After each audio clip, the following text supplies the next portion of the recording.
For the resistance network shown in the figure, choose the correct option. First of all, let me redraw this diagram over here. Okay, first of all, let me redraw this diagram. This will be equal to 2 ohms. This is 4 ohm. This is P. This is Q over here. Between them, there is a 1 ohm resistance. There is a 2 ohm resistance at this point. There is a 4 ohm parallel to it.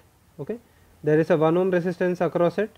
There is a 2 ohm resistance across this part. There is a 4 ohm resistance across this part. Okay, to this I have connected a cell of, let us say, 12 volt.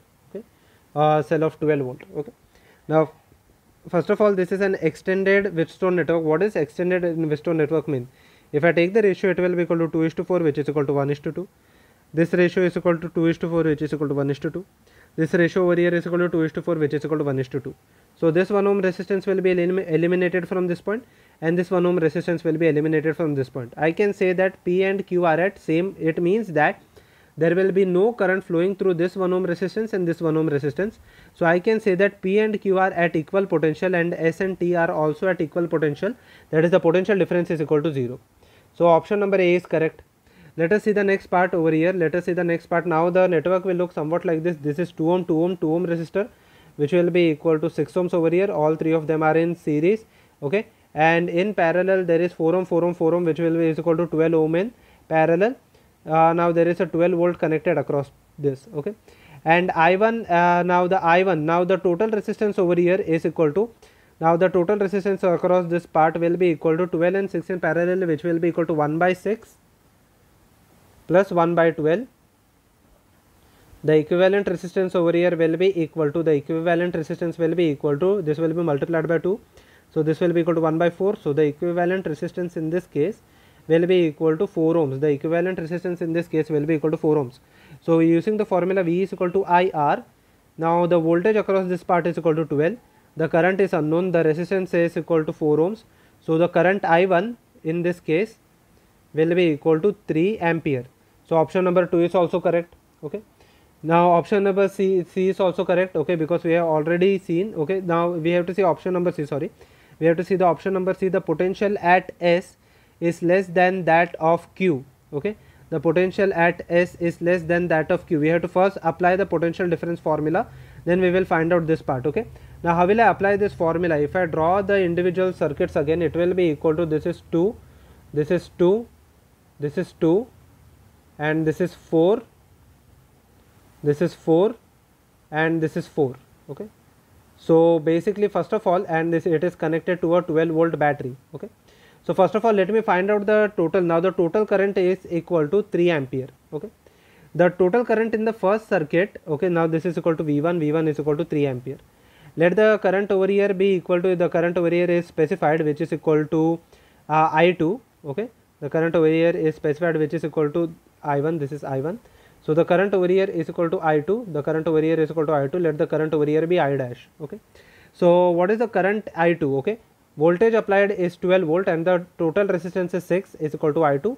So I2 will simply come out to be 2 ampere, and applying Kirchhoff's current law, I dash will come out to be 1 ampere. Okay, I dash will come out to be 1 ampere. Now now we have to find out the potential at point, so I2 we have already found out 2 ampere. So option number D is also correct. The last thing we have to find out whether the potential at S is less than that of Q. Okay, potential at S is less than that of Q. In order to apply this formula, first of all, let me plot the points of P and Q over here. Okay, so this is the point P, this is the point S, this is point P, this is point S, this is point over here is equal to Q. Okay, let this point be equal to A. Okay, let this point be equal to A. Okay, the same point will be over here at this point, and the same point will be at this point. Okay, so potential difference between point A, S. Okay, S is somewhere over here, S is somewhere over here. Okay, so the potential difference at point AS will be equal to VA minus VS, which is equal to potential difference over here is equal to I into R. The current over here is equal to I2, and the resistance, total resistance, is equal to 4. Between point A and S, between point A and S, the total resistance is equal to 4. Now the I2 is equal to 2, so it will be equal to 8 is equal to VA minus VS.